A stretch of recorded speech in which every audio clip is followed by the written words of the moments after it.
Subscribe to Swarajya and press the bell icon. विदेशी अंशदान नियमन कानून में जो संशोधन के प्रस्ताव गृह मंत्रालय द्वारा लाए गए थे उन्हें स्वीकार कर लिया गया है लोकसभा में।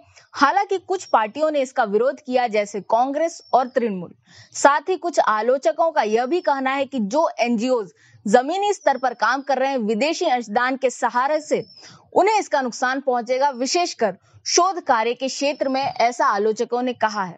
वहीं सरकार का कहना है कि कई विदेशी अंशदान लिप्त पाए गए भारत विरोधी गतिविधियों में, इसलिए उन्हें नियंत्रित करने के लिए ये संशोधन लाए गए हैं।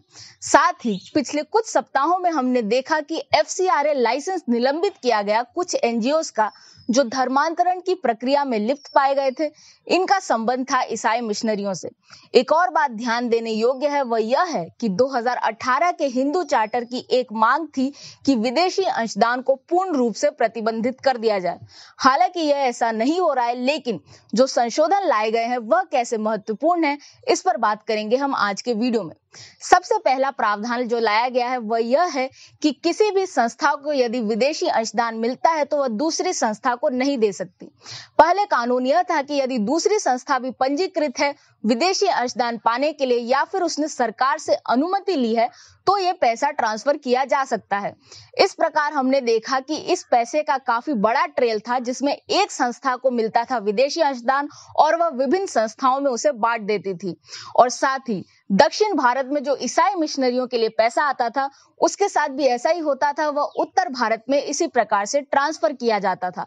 ऐसे में सरकार के रडार पर इन पैसों का ट्रांसफर नहीं आ पाता था। लेकिन अब किसी भी कंपनी को विदेशी अंशदान पाने के लिए सीधे विदेश से ही वह पैसा लेना होगा। आपस में कंपनियां एक दूसरे को ये पैसा ट्रांसफर नहीं कर सकेंगी।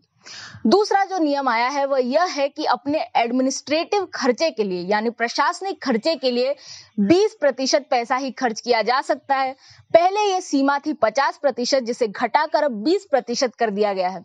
यह महत्वपूर्ण इसलिए है क्योंकि कई संस्थाएं जमीनी स्तर पर काम करने की बजाय एक्टिविस्ट को पैसे देने, लॉबी करने और जो लीगल एक्टिविज्म होता है उसे चलाने के लिए कर रही थी, जो एडमिनिस्ट्रेटिव खर्चे के अंतर्गत आता था।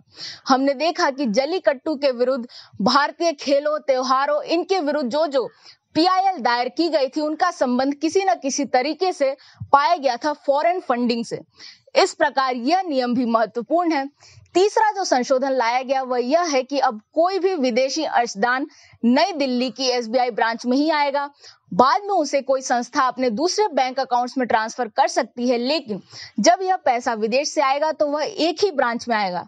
इस प्रकार सरकार इस पर नजर रख सकती है और साथ ही जो बेनिफिशियरीज होंगे, जो खाता धारक होंगे, उन्हें अपना आधार भी पंजीकृत कराना होगा, जिससे सरकार की निगरानी इन लोगों पर रहेगी। चौथा संशोधन यह है कि कोई भी पब्लिक सर्वेंट विदेशी अंशदान नहीं ले सकता है। पहले इस दायरे में सरकार, राजनीतिक दल और जजेस, इस प्रकार के लोग थे, मीडिया भी इसमें था, लेकिन अब पब्लिक सर्वेंट को भी इसमें जोड़ दिया गया है। इस प्रकार यदि कोई प्रोपेगेंडा या लॉबी खड़ी की जाती है भारत के विरुद्ध इस सिविल सोसाइटी में, तो उसे भी रोकने के लिए यह महत्वपूर्ण है। हालांकि इस कानून को थोड़ा और कड़ा किया जा सकता था, जैसे जो पब्लिक सर्वेंट है उनके रिश्तेदारों और परिवारजनों को भी विदेशी अंशदान लेने से मना किया जा सकता था। साथ ही जो ये कानून है कि कोई भी पैसा ट्रांसफर नहीं होगा, उसके लिए भी ये कड़ा किया जा सकता था। और जो लीगल एक्टिविज्म की बात हमने की, उसमें हम ये कर सकते थे कि विदेशी अंशदान पाने वाली कोई भी संस्था पीआईएल दायर नहीं कर सकती या लीगल एक्टिविज्म नहीं कर सकती। इस प्रकार कुछ और सुझाव हैं, लेकिन वर्तमान में एफसीआरए के लिए जो संशोधन लाए गए हैं वह सराहनीय हैं, प्रशंसनीय हैं।